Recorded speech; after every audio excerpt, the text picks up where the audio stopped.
बाकी abiotic stresses की हम जैसे डिस्कशन कंटिन्यू थी हमारी, तो उसमें आज हम डिस्कस करेंगे सैलिनिटी। सैलिनिटी क्या होती है और इसका इम्पेक्ट क्या है, ह्यूमन लाइफ में इसका क्या रोल है, प्लांट्स में ये क्या किस तरह कंट्रीब्यूट करती है। तो थोड़ी बहुत इसकी जो इन्फॉर्मेशन आज वाले लेक्चर में आपसे शेयर करूँगा। सबसे पहले डेफिनेशन की तरफ आते हैं कि हम सैलिनिटी को डिफ़ाइन कैसे करेंगे। सैलिनिटी हमारी डिस्कशन का जो टॉपिक है उसे हम सॉइल सैलिनिटी के वे से देखेंगे। Soil salinity is the amount of dissolved salts in soil solution the aqueous phase of the soil, यानी कि सॉइल के अंदर जो सॉल्युबल पोर्शन है उसके अंदर जो डिज़ोल्व्ड सॉल्ट्स की प्रेजेंस होगी वो सॉइल की सैलिनिटी कहलाएगी। उनका अगर अमाउंट बढ़ता है तो उसका लेवल इंक्रीज़ करता जाता है और प्लांट्स की ग्रोथ के लिए वो प्रॉब्लमेटिक होता है। जैसे आपको नीचे पिक्चर में नज़र आ रहा होगा, अगर आप गौर से देखें तो पूरी बॉर्डर लाइन नज़र आ रही है कि इससे उधर उधर कुछ वेजिटेशन मौजूद है, जबकि इस रीजन में कोई नहीं है। Due to the high salt concentration वो सॉइल सरफेस पे उसके क्रिस्टल्स मौजूद हैं, और ये बीच में कुछ पैचेस और नज़र आ रहे होंगे आपको वाइट कलर के। तो ये सैलिनिटी के पैचेस की वजह से प्लांट्स की या क्रॉप्स की ग्रोथ डिस्टर्ब होती है। कुछ एरियाज़ में है, तो ये जो ग्रोथ है ये हम ह्यूमन पॉपुलेशन के लिए प्रॉब्लमेटिक भी साबित हो जाती है, क्योंकि फूड सिक्योरिटी के इशू बनते हैं due to the deficiency of food. उसके बाद नेक्स्ट है बेटा कि जो the process of accumulating soluble salts in soil is known as salinization. अगर हमने सॉल्ट्स की अकोमुलेशन हो रही है सॉइल के अंदर वो अकोमुलेशन का जो एक प्रोसेस है उसको हम एज अ सैलिनाइजेशन की टर्मिनोलॉजी से डिफ़ाइन करते हैं या उसे एलेबोरेट किया जाता है एज अ सैलिनाइजेशन। नेक्स्ट उसके बाद बेटा जो इम्पोर्टेंट चीज़ वो कौन कौन से सॉल्ट्स इसकी सैलिनिटी काज करने में पार्ट प्ले करते हैं। तो उसमें कहा जा सकता है कि high accumulation of calcium, magnesium, sodium and anions. Normally ये सॉल्ट सॉइल में मौजूद होते हैं, लेकिन इनकी कुछ कंसनट्रेशन ऐसी होती है जो प्लांट्स की ग्रोथ के लिए बहुत हेल्दी होती है। इनका प्रेजेंस होना कैल्शियम का, मैग्नीशियम का, सोडियम का प्लांट के लिए बहुत ही इम्पॉर्टेंट रोल प्ले करता है उसकी प्रॉपर ग्रोथ एंड डेवलपमेंट के लिए। लेकिन उसकी जब कंसनट्रेशन बढ़ जाती है, वो हाई कंसनट्रेशन की तरफ मूव कर जाता है, जब उसकी कंसनट्रेशन एक उसके रिक्वायर्ड लिमिट से बढ़ती है तो वो सैलिनिटी काज करती है।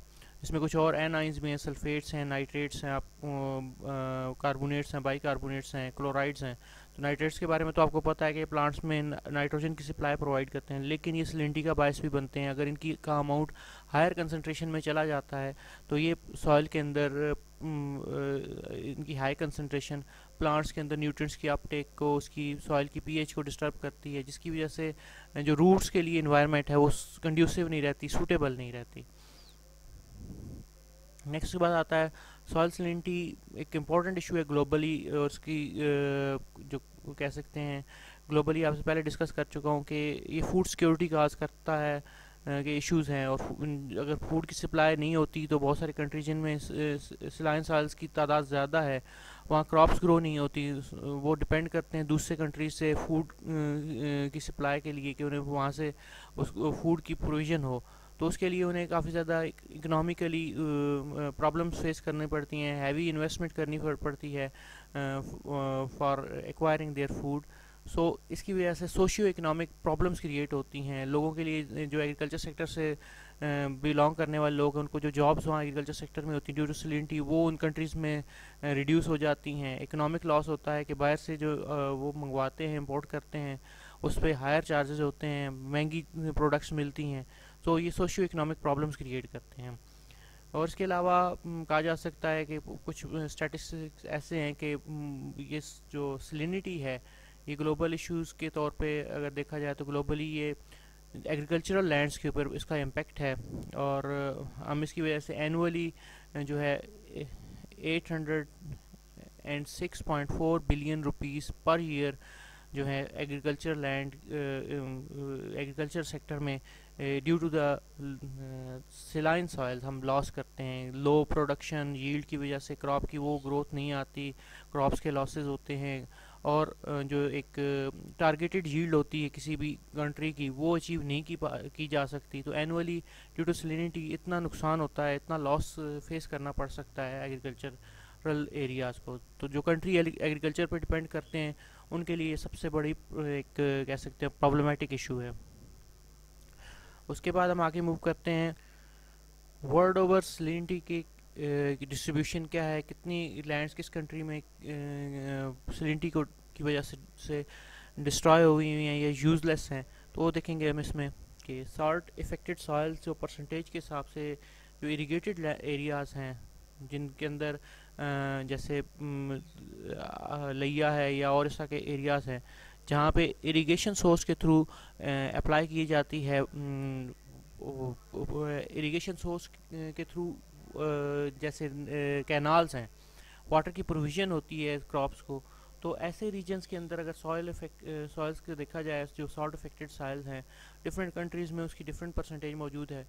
जैसे पाकिस्तान और इंडिया की बात करें तो पाकिस्तान की जो इरिगेटेड लैंड्स हैं जो कैनाल सिस्टम पे बेस करती हैं, जहाँ पानी की प्रोविज़न कैनाल्स के थ्रू होती है, वहाँ पे उन एरियाज़ में 28% लैंड्स जो हैं वो सॉल्ट इफेक्टेड हैं out of the total lands, total cultivated lands जहाँ पे एग्रीकल्चर की प्रैक्टिसेस होती हैं। इस तरह इंडिया में 27% लैंड्स हैं जो सॉल्ट इफेक्टेड हैं। इसराइल में कल्टिवेटेड लैंड्स में से 13% जो हैं वो सॉल्ट इफेक्टेड हैं।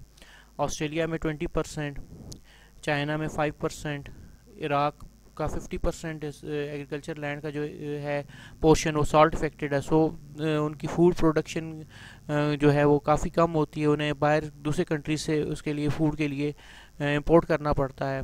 इस तरह इजिप्ट का 30%, हालांकि दुनिया का सबसे ग्रेटेस्ट कैनाल्स जो है वो और कैनाल्स और बड़े लार्जेस्ट रिवर जो नाइल रिवर है वो इजिप्ट में से गुजरता है, लेकिन उसके बावजूद उसका 30% एरिया जो इजिप्ट का है वो सैलिनिटी की वजह से यूज़लेस है कल्टीवेशन के लिए। इस तरह अगर देखा जाए New Wales, South Wales Australian state जो है उसमें से अगर सैलिनिटी का एस्टिमेट हुआ है तो 15% ऑफ इरिगेटेड लैंड, यानी कि जो लैंड जिनको वाटर की प्रोविज़न है फ्रॉम रिवर, उसका 15% जो है वो सॉल्ट इफेक्टेड है, उनमें सैलिनिटी पाई जाती है। तो काजेज ऑफ सैलिनिटी की तरफ जाते हैं तो सैलिनिटी के जो दो मेजर काजेज हैं वो क्या हैं, इसे कैटेगराइज हम कर रहे हैं primary salinity and secondary salinity में। दो कैटेगरीज में से डिवाइड किया जाता है। सैलिनिटी के दो काजेज हैं, primary salinity and secondary salinity. Primary salinity basically cause होती है जो नेचुरल रीजंस हैं जिसके पीछे कह सकते हैं बहुत सारी प्रैक्टिसेस शामिल होंगी। प्राइमरी सैलिनिटी का जो काज होगा उसे हम कैटेगराइज कर सकते हैं नेचुरल काजेज़ में। नेचुरल काजेज़ का मतलब ये है कि नेचुरल प्रोसेसेस जैसे डिक्रीज़ हो जाना सी लेवल्स का या शिफ्टिंग ऑफ सी लेवल्स, सी का शिफ्ट हो जाना, ये सैलिनिटी काज करता है। और कई दफ़ा प्लेट्स की मूवमेंट जो है उसकी वजह से जो अंडर सी प्लेट्स होती हैं कई दफ़ा वो सी में से निकल जाती हैं और मेजर लैंड्स के साथ अटैच हो जाती हैं। तो जो सी के साथ अटैच रही होती हैं, सी का क्योंकि साल्टी वाटर है तो उनमें बहुत ज़्यादा सॉल्ट पाया जाता है। क्योंकि इसके अलावा सॉल्ट लेक्स हैं, जो रन ऑफ है फ्रॉम द लेक्स, उन सॉल्ट लेक्स में से जो रन ऑफ होता है वाटर निकलता है और सराउंडिंग एरियाज़ में जाता है, तो वहाँ पे वो सैलिनिटी काज करता है। इसके अलावा इरोजन के प्रोसेसेस हैं, सॉल्ट इफेक्टेड सॉइल्स के अंदर से जो इरोजन होती है वो स्ट्रीम्स के साथ, रिवर्स के साथ फ्लो करती हुई दूसरे रीजन्स के अंदर सॉल्ट्स को शिफ्ट करती है और उन लैंड्स को सलाइन सॉइल्स में कन्वर्ट करती है। इसके बाद सेकेंडरी की तरफ आते हैं। सेकेंडरी सैलिनिटी की अगर बात की जाए तो इसका जो काज होगा वो आर्टिफिशियल सोर्स होगा। Artificial source means human activity, जिसमें अर्बनाइजेशन आ जाती है, एग्रीकल्चर आ जाती है। सिटीज़ के अंदर बहुत सारा वेस्ट मटेरियल प्रोड्यूस होता है फ्रॉम द हाउस होल्ड से लेके हाउस होल्ड एक्टिविटी से लेके इंडस्ट्रियल एक्टिविटीज़। तो इनके थ्रू जो वाटर प्रोड्यूस होता है, इट कंटेन्स सॉल्ट्स। जैसे किचन की एक्टिविटीज़ की बात करें तो बहुत सारे आपके डिश वॉश एंड लॉन्ड्री की बात करें तो बहुत सारे आपके जो डिटर्जेंट्स हैं क्लॉथ वॉशिंग के, उनके अंदर साल्ट्स मौजूद होते हैं। और वही जब ड्रेन होते हैं तो वो drains normal natural water bodies के अंदर जब जाते हैं तो वो सलिनिटी का काज बनते हैं। सो ह्यूमन एक्टिविटीज़ में काफ़ी रोल प्ले करती है बहुत सारी। इसमें बिल्डिंग मटेरियल, जब बिल्डिंग्स होती हैं क्रिएट की जाती हैं तो रोड साइड्स सॉल्ट्स होते हैं, रोड्स का मटेरियल इस तरह का उसमें ऐड होता है कि वो स्टोन्स, उनके अंदर सॉल्ट्स मौजूद होते हैं। With the passage of time उन एरियाज़ के अंदर उन स्टोन्स में से जो सॉल्ट है वो सराउंडिंग सॉइल्स के अंदर अकामुलेट होना शुरू हो जाता है due to run of.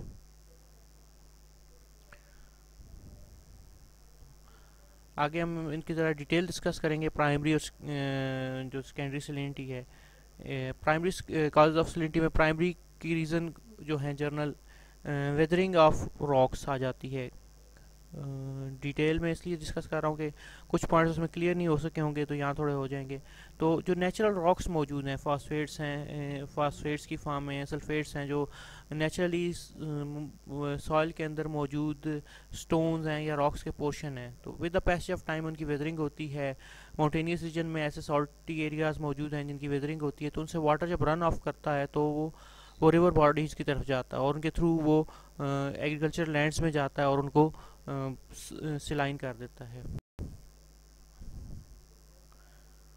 Next इसमें आ जाता है capillary rise from shallow brackish ground water. ये हम लास्ट लेक्चर में डिस्कस कर चुके हैं कि जब वाटर लॉगिंग होती है तो वाटर लॉगिंग की वजह से वाटर जब कैपिलरी पोर्स से अपवर्ड मूव करता है तो अपने साथ बहुत सारे जो डिज़ोल्व सॉल्ट्स हैं, जो ग्राउंड वाटर में डिज़ोल्व सॉल्ट्स होते हैं, उन्हें सरफेस पे लेके आता है। और सरफेस पे वाटर तो एवापोरेट हो जाता है, लेकिन जो सॉल्ट्स हैं वो वहाँ पे प्रेसिपिटेट होना शुरू हो जाते हैं। और प्रोलॉन्ग्ड एक पीरियड के बाद, एक लॉन्ग पीरियड के बाद उन सॉइल्स के अंदर ये एक्टिविटी अगर होती रहे तो उनकी जो अपर लेयर्स होती हैं उनके अंदर सॉल्ट की अकामुलेशन एक लीथल लेवल से बढ़ जाती है, या एक रिक्वायर्ड लेवल से जब बढ़ती है तो वो सॉइल सिलाइन हो जाती हैं, उनमें सलिनिटी के इश्यूज आते हैं। तो इसमें भी कहा जा रहा है capillary rise from the shallow brackish water, brackish underground water. Brackish मुराद ये कि सॉल्टी वाटर जो है अंडरग्राउंड वो शैलो कंडीशन में होगा तो वो इजीली कैपिलरी के थ्रू ऊपर मूव कर सकता है। अगर वो बहुत ज़्यादा डीप लेयर्स में हो तो इतना जल्दी वो सॉल्ट्स नहीं आते, लेकिन जो शैलो रीजन्स के होंगे वो इजीली कैपिलरी राइज के थ्रू मूव करके आ जाते हैं अपर सर्फेसिस में, और वहाँ आके अकामुलेट होते हैं और प्रेसिपिटेट कर जाते हैं सॉल्ट्स उनके due to the evaporation of water. उसके बाद intrusion of sea water along the coast. Sea water जो होता है कोस्ट के साथ कई दफ़ा आपको पता है कि वो प्रॉब्लम्स आते रहते हैं। जो सी साइड रीजन्स में लोग रहते हैं वहाँ टाइड्स आती हैं, बड़ी बड़ी टाइड्स आती हैं, सुनामी जैसे आया था, या उससे छोटे साइक्लोन्स आते रहते हैं। तो उनके साथ सी वाटर जो सराउंडिंग एरियाज़ होते हैं, कोस्टल के सराउंडिंग एरियाज़ होते हैं, उनमें सी वाटर राइज करके इंटर हो जाता है।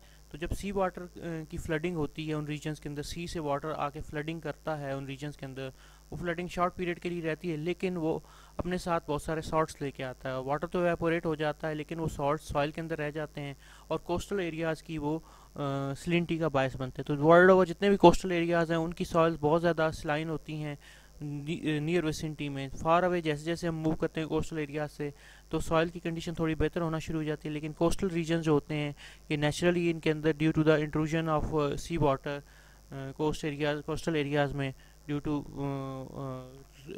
टू सी स्टॉर्म्स और साइक्लोन्स और सुनामीज, इसकी वजह से सी वाटर जब कोस्टल एरियाज़ में एंटर होता है तो अपने साथ वो सॉल्ट्स को वहाँ प्रेसिपिटेट करवा जाता है। उसके बाद salt laden sand blown by the sea winds. अब जब कोस्टल एरियाज़ में जो या जिन्हें आप जनरल इस्लाम में कह सकते हैं जो बीच रीजन्स होते हैं तो वो सॉल्ट से भरे हुए सैंड होती है। तो जब तूफ़ान आते हैं, अगर सी वाटर मूव ना भी करे तो वो जब स्टॉर्म्स आते हैं तो सी के जो उनके रीजन्स हैं, जो कोस्टल एरियाज़ हैं, वहाँ से जब सैंड उड़ के दूसरे रीजन्स की तरफ मूव करती है सराउंडिंग एरियाज़ में, तो अपने साथ वो उन विंड्स में सैंड पार्टिकल के साथ वो सॉल्ट को के पार्टिकल्स को भी उड़ा के ले जाती है, और वो सॉल्टी जो पार्टिकल्स होते हैं जहाँ जहाँ जाके सेटल होते हैं उन सॉइल्स के अंदर उसकी अकामुलेशन स्टार्ट हो जाती है। और ये जो प्रोसेस हैं प्राइमरी सलिनिटी के, ये एक दो दिन में नहीं होते, इसके लिए प्रोलॉन्ग पीरियड चाहिए होता है। कई ऐसे रीजन्स हैं जिनके अंदर से ये इंट्रूजन के प्रोसेस बार बार होने की वजह से सी वाटर बार बार सिटीज़ के अंदर इंटर होता है, तो उसकी वजह से ये प्रॉब्लम्स आती हैं। और किसी जगह पे कैपिलरी का राइज सीजनल होता है, और कई जगह पे वेदरिंग ऑफ रॉक्स के चांसेस कम होते हैं। तो ये प्राइमरी जितने भी काजेज हैं ये लॉन्गर पीरियड ऑफ टाइम के अंदर होते हैं, शॉर्टर पीरियड में नहीं होते। और लास्ट पॉइंट हमारा था इम्पीडेड ड्रेनेज। इम्पीडेड ड्रेनेज से मुराद ये होगी कई दफ़ा सॉइल के अंदर जो एक ड्रेनेज का नॉर्मल मैकेनिज़्म है, जो उसमें वाटर आता है वो ड्रेन डाउन हो जाता है, या उसके अंदर अगर कुछ सॉल्ट्स वगैरह की अकामुलेशन हुई है तो वाटर के साथ वो डीपर लेयर्स में चली जाती है। तो अगर कैपिलरीज जो है वो उनमें ब्लॉकेज आ जाए, वो प्रॉपर ड्रेनेज ना कर सकें, इम्प्रॉपर जो ड्रेनेज सिस्टम होते हैं नेचुरल सॉइल्स के अंदर, अगर उनमें कोई प्रॉब्लम आती है ड्यू टू कल्टीवेशन या किसी और प्रोसेस की वजह से, तो नेचुरली किसी प्रोसेस की वजह अगर आएगी तो वो प्राइमरी सलिनिटी का काज होगी। तो blockage in the drainage system वो काज करती है सलिनिटी। उसकी वजह से सॉल्ट्स जो हैं वो लीच डाउन नहीं कर पाते और अपर लेयर्स में ही वो अकामुलेट होते रहते हैं, जिसकी वजह से अपर लेयर जो हैं जिनके अंदर कल्टीवेशन होनी है वो सॉल्ट इफेक्टेड रीजन्स बन जाते हैं। अब आते हैं हम सेकेंडरी सलिनिटी की तरफ। सेकेंडरी सलिनिटी का बेसिक आपको काज बताया कि ह्यूमन एक्टिविटी है, और ह्यूमन एक्टिविटी में आ जाता है introduction of irrigation without proper drainage system. Irrigation system हम हमारे एग्रीकल्चरल लैंड्स में होते हैं कि हम कैनाल वाटर यूज़ करते हैं, या हम ट्यूबवेल वाटर यूज़ करते हैं, ड्रिप इरिगेशन, और बहुत सारे इस तरह के इरिगेशन के मैकेनिज़्म मौजूद हैं। स्प्रिंकलर इरिगेशन भी आपने सुना होगा। तो इस तरह के डिफरेंट टेक्निक्स मौजूद हैं जो इरिगेशन के प्रैक्टिसेस के तौर पे यूज़ होती हैं। तो अगर हम प्रॉपर ड्रेनेज सिस्टम डेवलप नहीं करते तो इरिगेशन वाटर के साथ अगर उसमें सॉल्ट्स मौजूद हैं तो वो लेयर्स में अकामुलेट होना शुरू हो जाते हैं, और with the passage of time soil के अंदर उनकी जो एक लेवल है सॉल्ट्स का बढ़ता जाएगा। जैसे जैसे उसका लेवल बढ़ता जाएगा सॉइल की सेलिनाइजेशन स्टार्ट हो जाएगी, और एक ऐसी लिमिट आएगी कि सॉइल के अंदर हार्मफुल लेवल तक सॉल्ट चले जाएंगे, फिर वहाँ क्रॉप्स की ग्रोथ बैडली इफेक्ट होगी।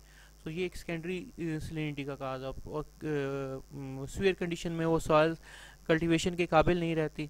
उसके बाद इंडस्ट्रियल एफ्लुएंट्स जो हैं, इंडस्ट्रियल वेस्ट मटेरियल जो हैं, उनके अंदर दे कंटेन, या हाउस होल्ड जो एफ्लुएंट होते हैं, वेस्ट होता है, उसके अंदर सॉल्ट्स मौजूद होते हैं, और वो सॉइल्स के अंदर अकामुलेट होना शुरू हो जाते हैं। जब वो उसे डंप करते हैं सॉइल्स के अंदर तो वहाँ पे वो अकामुलेट होना शुरू हो जाते हैं।